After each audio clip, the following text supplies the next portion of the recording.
அல்லேலூயா. நான் ஏற்கனவே சொல்லியிருக்கிறேன், எல்லாருமே ஒவ்வொரு விக்கிரகத்தை சேவித்து வந்தோம். ஒவ்வொரு விக்கிரகத்திற்கும் ஒவ்வொரு தன்மைகள் உண்டு. அழிக்கிற தன்மைகள் அதிகம். அது நீ இஷ்டமானால் உனக்கு இந்த உலகத்தில் உள்ள அனுபவிக்கக்கூடிய காரியங்களை கொடுப்பான், இஷ்டமான அவனை பணிந்து கொண்டால் கொடுப்பான்னு வேதம் சொல்லுகிறது.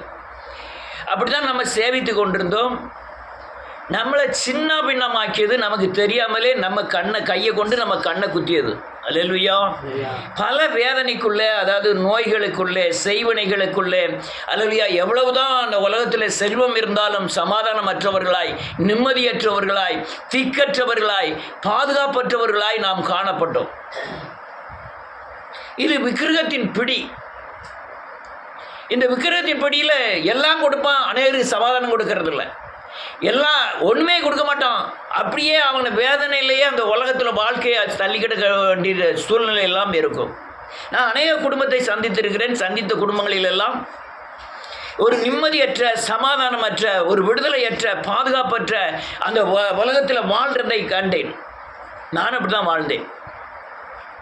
இது இந்த மாய, அல்லது இந்த பிரபஞ்சத்திற்குரிய உலக சந்தோஷத்தை நாடி சென்று அது கொஞ்ச நேரம் நிற்கும், அதுக்காக ஓடி ஓடி சென்றேன். ஆனால் தேவன் ஒரு நாள் எல்லாரையும் சந்திக்கிறார். சந்தித்த உடனே ஒரு மகாபலிய வெளிச்சத்தை அடைந்த உடனே தேவனுக்காக எதை விளக்கினாலும் வைராக்கியமாக எழும்புகிறோம். எல்லாரும் எங்கே போனாலும் சரி, என்ன சத்தியம் சொன்னாலும் சரி, அல்லது தேவனை பின்பற்றுவதற்கு வைராக்கியம் கொள்கிறோம். அது உலகத்துக்காரங்க இதை பார்த்துட்டு இது மத வைராக்கியம் என்கிறார்கள். ஆனால் அது மத வைராக்கியம் அல்ல, ஆவியானவர் நமக்கு கொடுக்கிற ஒரு தேவ வைராக்கியம். இவங்க மதத்தில் சேர்க்கறதுக்காக இப்படி அலைகிறாங்க, பதத்தில் சேர்க்கறதுக்காக பிரயாசப்படுறாங்கன்னு அநேகர் நினைக்கிறாங்க. இது மதத்தை சேர்ப்பதற்கு உண்டான, அது உள்ளே வந்து பார்த்தா தான் தெரியும். தேவ ஆவியானோட ஆளுகை செய்து நமக்கு சமாதானத்தை தந்ததினால் அநேகர் விடுதலை அடையும்னு சொல்லி நாங்கள் ஓடுகிற ஓட்டங்கள். ஆனால் வந்து அபிஷேகிக்கப்பட்டு ரட்சிக்கப்பட்டு நாம் அல்லேலூயா தேவ பாதுகாப்பை பெற்று ஆசீர்வாதத்தை பெற்ற பிறகு கொழுப்பு வரும், அகங்கள் ஏறும்.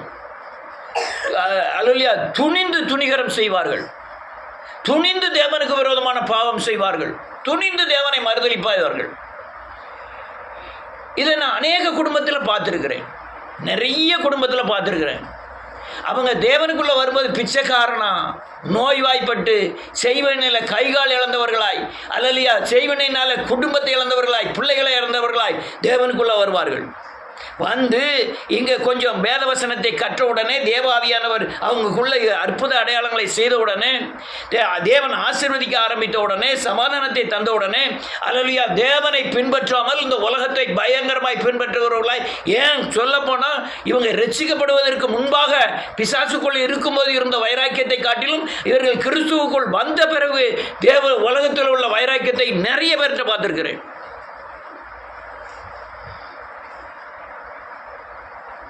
நான் அதாவது நன்றியோடு கூட துதிக்கிறேன். நீங்கள் பைபிளை எடுத்துக்கிட்டு தெரு தெருவா அலைஞ்சி இயேசு கிறிஸ்துவை நான் சொல்லணும்னு விரும்பலை. ஆனால் நீங்கள் கிடைத்திருக்கிற சத்தியத்துக்கு, கிடைத்திருக்கிற விடுதலைக்கு, கிடைத்திருக்கிற பாதுகாப்புக்கு உண்மையுள்ளவர்களாக இருக்க வேண்டுமேன்னு தான் இதெல்லாம் சொல்லிக்கிட்டு இருக்கேன். அநேகருக்கு அந்த தன்மை இல்லை. எவ்வளவுதான் தேவன் விடுதலை ஆக்கட்டுமே, அதுக்கப்புறம் அல்லேலூயா ஆட்டோமேட்டிக்காக பழைய நிலையை விட மோசமான நிலையில், ஆனால் தேவனுடைய இரக்கமுள்ளவராக இருக்கிறபடினாலும் அவர்களை தூர தள்ளாமல் இருக்கிறார். மரணத்துக்கு ஏதுவான பாவம் உண்டு, மரணத்துக்கு ஏதுவல்லாத பாவம் உண்டு. மரணத்துக்கு ஏதுவான பாவத்தை செய்ய கண்டால் அவனுக்காக ஜெபம் பண்ணு, அல்லது மரணத்துக்கு ஏதுவல்லாத பாவத்தை செய்வானால் அதுக்கெல்லாம் நான் சொல்ல மாட்டேன்னு சொல்கிறான். நன்றியோடு கூட துதிக்கிறேன். ஆனால் இவர்கள் மரணத்துக்கு ஏதுவல்லாத பாவத்தை துணிகரமாய், மரணத்துக்கு ஏதுவான பாவம் வரும் வரை தீவிரப்படுகிறார்கள். குடிக்கிறான், தண்ணி அடிக்கிறான், வேசித்தனம் பண்ணுறான், விக்கிரகாராதனை பண்ணுறான், எதுனாலும் துணிகரமாய் பழைய நிலைமையில் இருந்ததை விட அதிகமாய் பண்ண ஆரம்பிக்கிறான். இதை நான் 90% கிறிஸ்துவர்கிட்ட பார்த்துருக்கிறேன். தேவனுக்குள்ள வந்த பிறகு இவ்வளோ விடுதலையாக இருக்கணுமே, தேவனை சேவிக்கணுமே, தேவனை சார்ந்து வாழணுமே அப்படிங்கிற தன்மையே இல்லாமல் இருக்கிறார்கள். இது எத்தனை பேருக்கு போகுதுன்னு தெரியல. போகிறவங்க கேட்டுக்கிட்டுங்க, நீங்கள் ஆராய்ந்து பார்த்தீங்கன்னா சரியானபடி புரிந்து கொள்ளுவீர்கள்.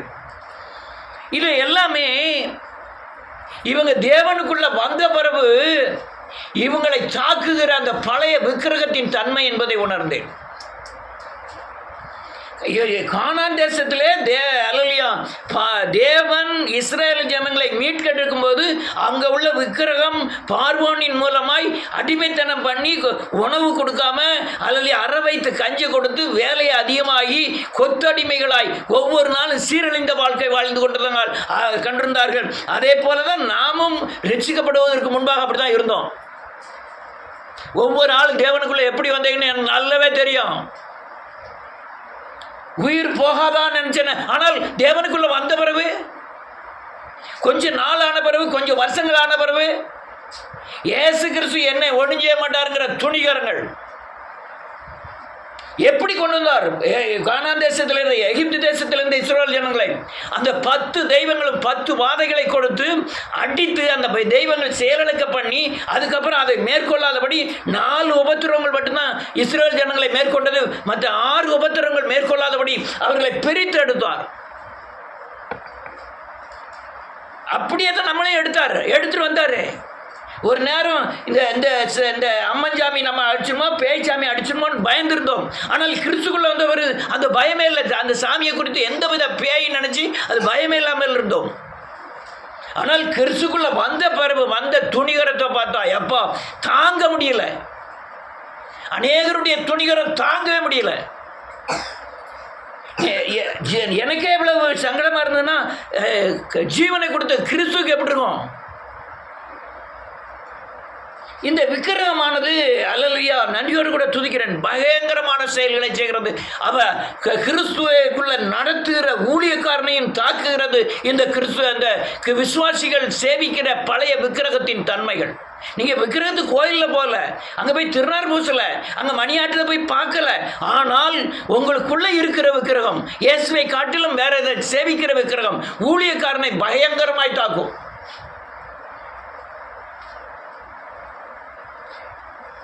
போன வாரம் நான் படுத்திருக்கும் போது ஒரு சத்தம் எனக்கு கேட்கு, நீ உலகத்தில் வாழ்றது நீ கொஞ்ச நாள் தான், கொஞ்ச காலம்தான் அப்படின்னு சவுண்டு கேட்கு. இயேசுவின் நாமத்தினாலே அப்படின்னு எனக்கே ஒரு மாதிரி ஆகிட்டு என் பக்கத்தில் கூப்பிட்டு அடுத்த கொஞ்சம் 2-3 நாள் கழிச்சு சொல்லுது அல்லையா ஒரு பொட்டை பிள்ளை வந்து சொல்லுது நர்ஸ் மாதிரி இருக்குது, ரொம்ப எச்சரிக்கையாக இருங்க, உங்கள் காலங்களுக்கு கொஞ்ச நாள் தான் ஓடும் அப்படின்னு. எனக்கு ஒரு மாதிரி ஆயிட்டு. அதுக்கப்புறம் தான் அந்த பயம் வந்ததுன்னா பிசாசினுடையது, ஆண்டவர் தைரியத்தை கொடுப்பாருன்னு அன்னைக்கு கூட ஆலோசனைகள் சொன்னேன். விக்கிரகம் அந்த விசுவாசிகள் விக்கிரகத்தை ஜெயித்து திரும்ப விக்கிரகத்துக்கு இடம் கொடுத்து திரும்ப விக்கிரகத்தை சார்ந்து வாழும் பொழுது அவர்களுக்கு மட்டுமல்ல ஊழியக்காரனை பயங்கரமாய் பாதிக்கும். நான் காயப்பட்டிருக்கிறேன். எப்படி காயப்படுத்துதுன்னு பாருங்க, வாசிக்கலாம். 32வது வசனம். ஆமென். ஆமென்.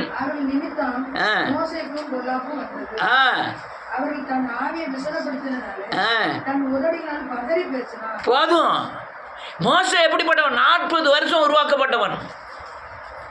கானான் தேசத்துக்கு கொஞ்சம் முந்தி வந்துட்டாங்க.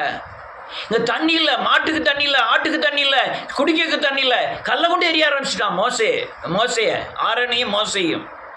இந்த கல்லை கொண்டு எறிகிறது, இந்த அல்லலியா மோசைக்கு விரோதமாக எழும்புறது எல்லாமே இந்த விக்கிரகமானது மோசையின் மனதை திருப்புவதற்காக விக்கிரகம் இந்த ஜனங்களை பயன்படுத்துகிறது. ஒரு ஊழியக்காரனை சீர்கெட்டு போக பயன்படுத்துகிறது விசுவாசிகளுடைய விக்கிரகத்தின் தன்மைகள், அவங்க இடம் கொடுத்த விக்கிரகத்தின் தன்மைகள். மோசே 40 வருஷம் உருவாக்கப்பட்டிருக்கான், 40 வருஷம் நடந்து வந்திருக்கான், 80 வருஷம் ஆச்சு.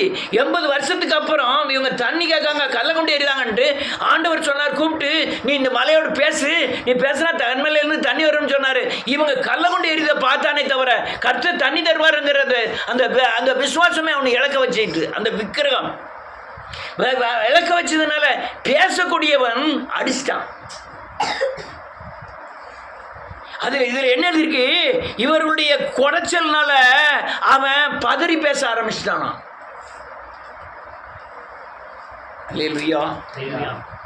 அநேகருடைய விக்கிரகங்கள் அநேகர் பெற்றோர்கள் விக்கிரகத்தை கைவிடாதனால பிள்ளைகள் அல்லையா நாசமாகிறார்கள் கிறிஸ்துவ உலகத்தில்.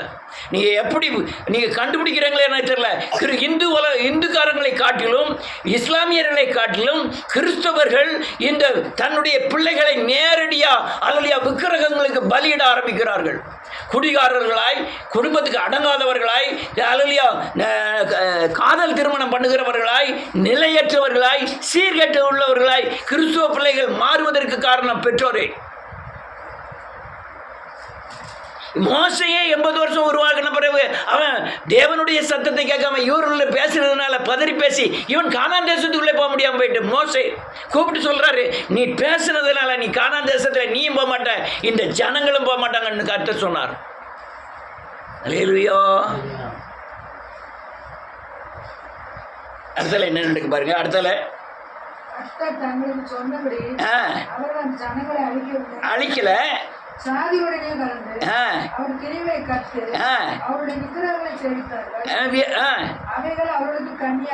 நல்ல கானான் தேசத்துக்கு புறப்பட்டு வராங்கய்யா. கானான் தேசத்துல பாலும் தேனும் ஓடுகிற கானான் தேசத்துக்கு தேவன் கூட்டிட்டு செல்கிறார். எல்லாம் அல்லையா வரும்போது அந்த புறஜாதிகளும் அந்த விக்கிரகத்தோடு வராங்க. அந்த ஜாதிகளுடைய தெய்வங்களை இவர்கள் கற்றுக்கொள்ளுகிறார்கள், தெய்வங்களை பின்பற்றுகிறார்கள். அந்த கழுதையை தான் நான் விட்டு வெளியே வந்துட்டோமே, திரும்ப ஏன் போய் தொடரணும்? நான் சாமியை கும்பிடுறதுக்கு சொல்லலை, அந்த கிரியைகளுக்கு சொல்கிறேன். வேதம் என்ன எழுதியிருப்பாருங்க, தங்களுக்கு 35வது வசனம், ஜாதிகளுடனே கலந்து அவர்கள் கிரியைகள் எல்லாம் கற்றுக்கொண்டார்கள். என்ன கிரியைகளை கற்றுக்கொண்டாங்க?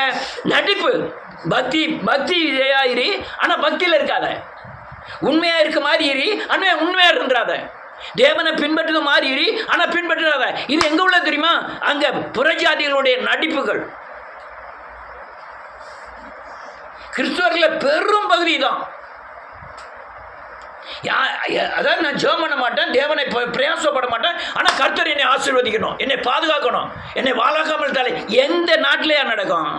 நான் சத்தியத்தில் நடக்காம எப்படி முடியும்? அநேகர் என்ன நினைக்கிறாங்க, நான் கிறிஸ்துக்குள்ள வந்தோம் என்னை தூக்கி கர்த்தர் மேலே கொண்டு வச்சுடுவார், உடனே பரலோகத்துக்கு கொண்டு போயிடுவார் அப்படின்னு நினைக்கிறாங்க. இது உலகம் பிசாசுக்குள்ள கிடக்கு. நான் இன்னும் இயேசுவை போல மாறணும். அது மாறாதவரை இயேசு கிறிஸ்துவின் கிரியைகள் எனக்குள்ள வெளிப்படாது. ஆனால் என்ன தெரிஞ்சாலும் உலகத்தில் பயங்கர ஞானங்கள், உலகத்தின் அறிவு அதிகம். ஆனால் தேவனை குறித்து தான் அறிவுக்கு தன் புத்தியை சார விடுவதே இல்லை. அல்லேலூயா. ஜாதிகளுடன் கலந்து அவர்கள் கிரியைகளை கற்று அவர்களுடைய விக்கிரகங்களை சேவித்தார்கள். அவைகள் அவர்களுக்கு கண்ணியாயிற்று. நான் இந்த மற்றவங்க மாதிரிலாம் ஆசீர்வதிக்கிறார், உன்னை பாலாக்காமல் தலையாக்குவார்லாம் சொல்லவே மாட்டேன். நீங்கள் தேவனுக்குள்ளே இருந்தால் உங்களை ஆசீர்வதிப்பார், தேவனுக்குள்ளே இல்லைன்னா சபிப்பார். தேவனுக்குள்ளே இருந்தால் கூட்டி கட்டப்படுவீர்கள், தேவனுக்குள்ளே இல்லைன்னா பிசாசின் காரத்திலே விடப்படுவீர்கள். தேவனுக்குள்ளே இருந்தால் நீங்கள் ஆசீர்வதிக்கப்படுவீர்கள், தேவனுக்குள்ளே எல்லாம் சபிக்கப்படுவீர்கள். சாபமும் ஆசீர்வாதமும் உங்கள் நடக்கையிலையும் உங்கள் வாயின் வார்த்தையிலும் உங்களுக்கு எதிராகவே வைக்கப்படுகிறது. வேதவசனம் அப்படிதான் சொல்றது. அடுத்தால என்ன எழுதிருக்கு? 37வது வசனம், குமாரரையும் தங்கள் குமாரத்தைகளையும் பலியிட்டார்கள். இன்னைக்கு அதான் காரியம். பிசாசு தான் பலியிட நல்லா தெரியும். நம்ம பிள்ளைகள் போற வழிகள் முறைகள் சரியில்லைன்னு தெரியும், ஆனாலும் பிள்ளைகள் பிசாசை பலி கொடுக்கிறதுக்கு ஒப்பு கொடுக்கிறார்கள். வாழ்க்கையில் சத்திய நாசாகுது, அநேகர்களுடைய குடும்பம் சத்திய நாசாகுது. நிறைய ஊழியக்காரர் குடும்பம் முதற்கொண்டு அநேக பக்தி மார்க்கத்தில் நடந்த தாய் தகப்பனுடைய தாய் தகப்பன் பக்தி மார்க்கத்தில் இருந்த குடும்பம் கூட சத்திய நாசாகுது. அல்லேலூயா. பலியிடறார்கள். பிள்ளையை கொண்டு போய் பிசாசுக்கு பலி கொடுக்குறாங்க. ஆனால் பிள்ளைய உயிரோடு இருக்கு, ஆனால் செத்து இருக்கு.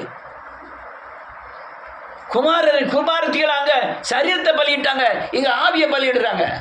அங்கே சரீரத்தை ஒப்பு கொடுத்தாங்க, இவங்க ஆத்மாவை ஒப்பு கொடுக்குறாங்க பிள்ளை பிசாசுக்கு. எந்தவித கண்டிஷன் கிடையாது. யான் போனேன் ஏன் வந்தேன்னு கூட காட்டக்கூடாது, ஏன் இப்படி செய்தேன்னு கூட காட்டக்கூடாது. எத்தனை பேர் கேட்கங்களே தெரியல. பிசாசு பிடிக்கிற அல்லேலூயா கண்ணி உன் அடுத்த சந்ததி, சாபம் கடந்து போகிறது அடுத்த சந்ததி, பிசாசின் கிரியை கடந்து போகிறது அடுத்த சந்ததி. உன் குணம் மாறின குணம் இயேசுவின் சாயலாகவே இருந்ததுன்னா அடுத்த பிள்ளை இயேசுவின் சாயலாகவே இருக்கும். உன் குணம் பிசாசின் சாயலுக்கு மாறினா பிள்ளையின் சுவாபங்களும் பிசாசின் சாயலுக்கு மாறிடும். அடுத்தால என்ன எழுதுக்கு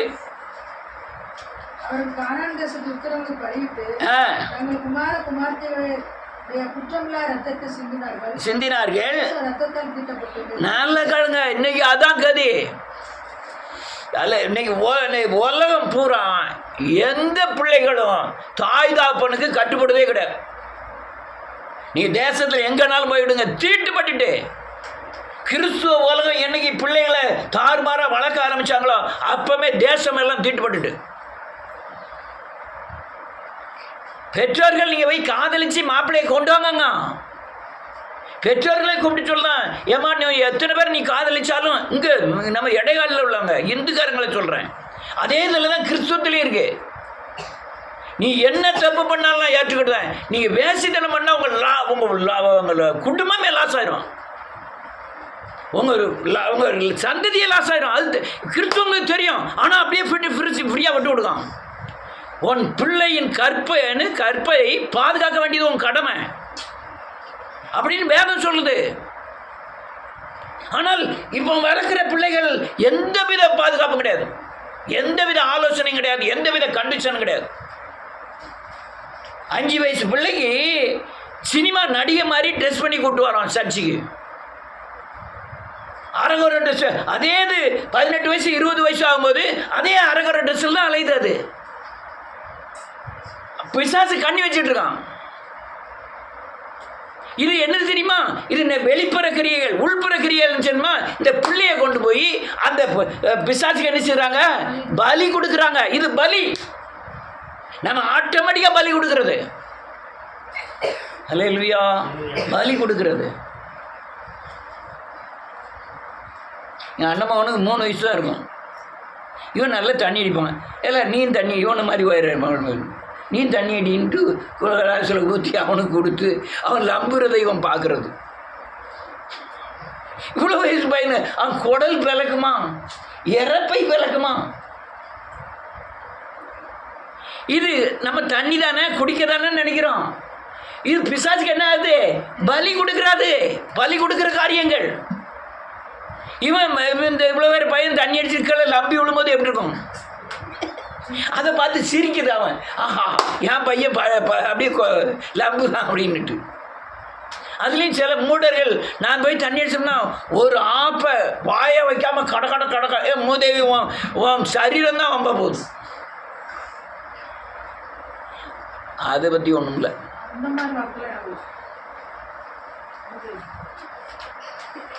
மூதேவின்னா பேயின்னு அர்த்தம்.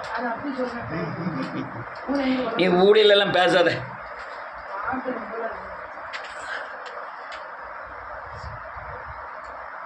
அது என்னது? என்ன சொன்னேன்?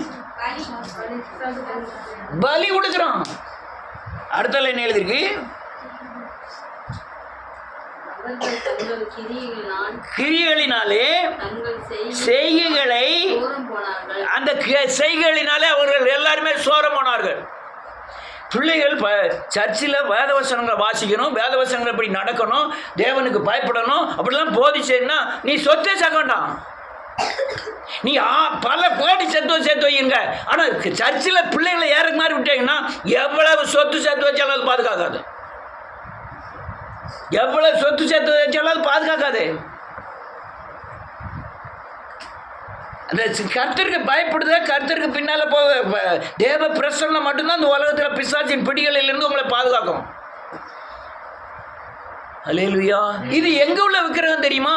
இவன் கானான் தேசத்தில் கும்பிட்ட அல்ல எகிப்தில் கும்பிட்ட இந்த பாகால் தெய்வம். இந்த பாகாலுக்கு தான் இந்த பாகால் இவங்க வரும்போது பாகாலுக்கு பலியிட்டு தன் பிள்ளைகளெல்லாம் தப்பிச்சு தான் கூட்டு வராங்க. ஆனால் வரும்போதே புறஜாதிகள் இவங்க கூட வந்துருந்தாங்க. வந்த உடனே இவங்களுடைய பலன் கூடிட்டு கிறிஸ்துவனுடைய பலன் குறைஞ்சிட்டு. என்ன பலன்? பக்தியின் பலன் குறையுது. குறைஞ்ச உடனே இவங்க உள்ள விக்கிரகங்கள்லாம் இவங்க பின்பற்ற ஆரம்பிக்கிறாங்க. பின்பற்ற ஆரம்பித்து பலியிடுறத கூட இருந்து விக்கிரகத்துக்கு கூட இருந்து அவங்க செய்கிற பாவத்துக்கு உடந்தையாகி இவங்க பிள்ளைகளையும் அவங்க விக்கிரகத்துக்கு பலியிடக்கூடிய அளவுக்கு இவங்க மூடர்களாய் மாறிட்டாங்க. கிறிஸ்தவர்கள் யார்? இஸ்ரவேலர்கள் யார்? எகிப்திலிருந்து பிரித்தெடுத்தவர்கள். அல்லேலூயா. வரும்போது எப்படி கொண்டு வந்தாரு? ஒரு ஆட்டுக்குட்டியை அடித்து தலைப்பிள்ளை சங்காரம் ஆகாதபடி ஒவ்வொரு வீட்டு நிலைக்கால்களையும் சட்டங்களிலும் இரத்தத்தை பூசி இரத்தத்தின் பாதுகாப்பிலே மீட்டெடுத்து கொண்டு வந்த தேவன். அதே பிள்ளைய பாதி வழியில் வரும்போது மீட்டெடுக்க முடியாமல் போக காரணம் இவங்களுடைய மீறுதல். அவ்வளோ தூரம் நடந்து வந்த பிறகு பிள்ளைகளை போகிறான் பலி கொடுக்குறான். போய் பெற்ற பிள்ளைய பலிபீடத்தில் வச்சு அருவாளை வச்சு வெட்டி பலி கொடுக்குறான். அடுத்தால என்ன எழுதியிருக்கு? அதனால் கர்த்தருடைய கோபம் தமது ஜனத்தின் மேல் மூண்டது. தமது சுதந்திரத்தை அவர் அவங்களுக்கு கொடுத்த அநேக சுதந்திரம். என்னது? பாலும் தேனும் ஓடுகிற தேசம். அல்லேலூயா. அங்கே பாதாம், பிசின் தைலங்கள், இன்னும் சுகந்த வாசனைகள், அது அப்படி பல சுதந்திரம் அங்கே இருந்தது. அதெல்லாம் கொடுக்கறதுக்கு இவர் அருவருத்தார். முதல்ல தேவ சமாதானம் உங்களை விட்டு அப்படியே கடந்து போயிடும். தேவ சமாதானம் இல்லாமல் போயிடும். எவ்வளவு சம்பாதிச்சாலும் உங்களுக்கு அல்லையா அது பூரணப்படாது. வீட்டில் நிம்மதி இழந்து போவீர்கள். அந்த அந்த இதெல்லாம் பலியினால் வர்ற பயங்கரமான தண்டனைகள். துக்கத்திலும் வேதனையிலும் எப்படி நம்ம ரட்சிக்கப்படுவதற்கு முந்தி இருந்தோமோ அதை விட அதிகமாயிரும். நான் சும்மா ஒன்றும் சீக்கிரமாங்க ஜோம் பண்ணுங்க ஆண்டவர் செய்யுங்கன்னா சொல்லலை. உங்கள் பாதுகாப்பை நீங்கள் இழக்கக்கூடாதுங்கிறதுக்காக தான் சொல்கிறேன். நான் ஒரு காய்கறி வெட்டி கொடுத்தோம்னா இவங்களுக்கு இல்லை, உங்களுக்கு இல்லை. நான் தேவனுக்கு கிரீச்சேன். நான் தூக்கம்னா உங்களுக்கு இல்லை. நான் தேவனுக்கு வேலை செய்கிறேன். யாரோ ஒருத்தருக்கு அல்ல, தேவனுக்கு. நான் ஓடுகிற ஓட்டம் உங்களுக்கு அல்ல, தேவனுக்கு. நீங்கள் அப்படி நினைக்காம அது இது மக்களுக்கு இது உலகத்து அப்படிலாம் நினச்சிங்கன்னா வேஸ்ட்டு. அல்லேலூயா. அடுத்த வசனம் என்ன சொல்லுது?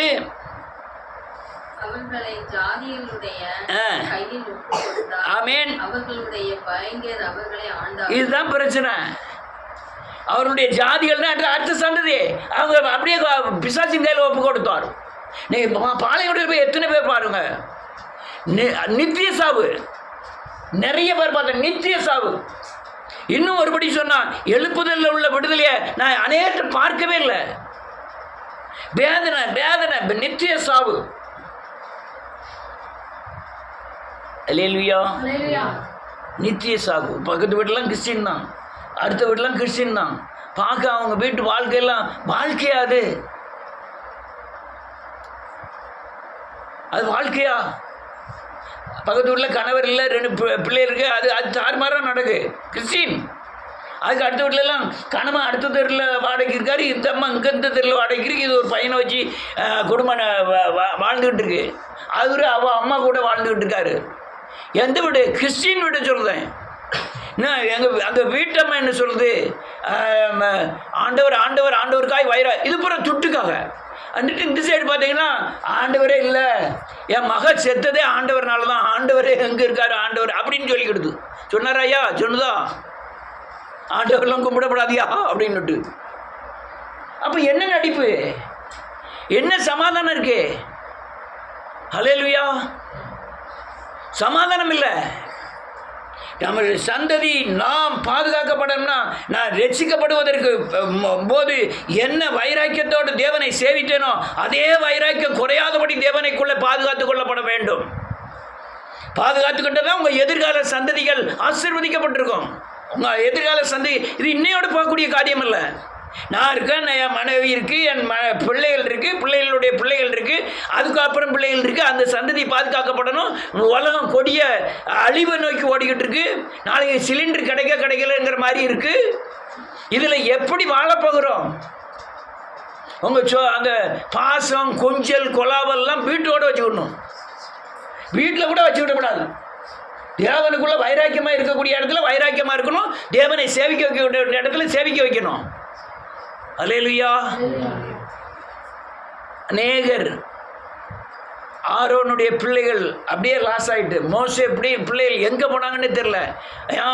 பழைய ஏற்பாடில் ஆபிரகாம், ஈசாக், யாக்கோப்புடைய தலைப்பிள்ளைகள் எல்லாம் நாசமாக போயிட்டு ஒன்றுமே விளங்கலை. யார் நன்றியோடு கூட துதிக்கிறேன் இயேசு கிறிஸ்துவின் நாம. சாமுவேல் பிள்ளைகளை கூப்பிட்டு நியாயாதிபதியாக வச்சான். அவங்கெல்லாம் பரிதானம் வாங்கினாங்களாம்.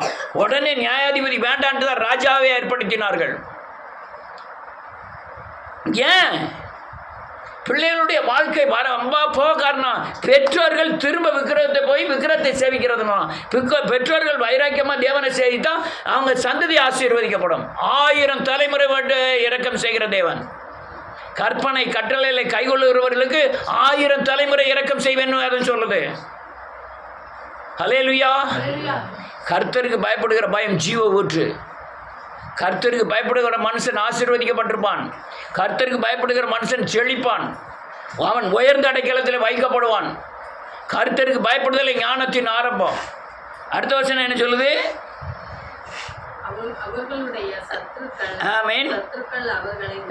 ஒடுக்கினார்கள். அவர்களுடைய கையின் கீழ் தாழ்த்தப்பட்டார்கள். நல்ல பாருங்க, சத்துருக்கள் அவர்களை ஒடுக்கினார்கள்.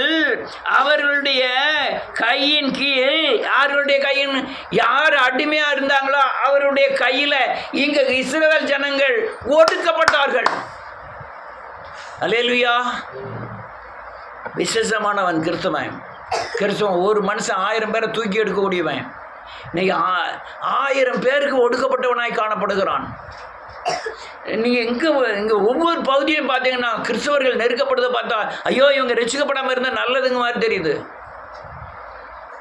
நல்லது மாதிரி தெரியுது. நீங்கள் அந்த குளோரிண்டா சர்ச்சில் ஒவ்வொரு ஆள்கிட்டையும் போய் அவங்க சொந்த கதையை கேட்டு பாருங்க. சபை சரியானபடி நடத்தப்படாதனால, சபையில் அழைப்பு இல்லாத ஊழியர்கள் இல்லாதனால, கிறிஸ்தவர்கள் சரியானபடி தேவனை பின்பற்றாதனால படுகிற பாடுகள் கொஞ்சமல்ல நெஞ்சமல்ல. பிள்ளையை இழந்தவர்கள், அல்லலியா கணவனை இழந்தவர்கள், மனைவியை இழந்தவர்கள் அங்கே வந்து ஓன்னு அழுதுட்டு தான் போகிறாங்க. இதெல்லாம் காரியங்கள், நான் சொல்கிற காரியங்களை நீங்கள் புரிஞ்சுக்கிட்டீங்கன்னா இந்த வருகிற காலங்களில் நீ தப்பிச்சிடலாம். அடுத்த வசனம் என்ன சொல்லுது? ஆமேன்.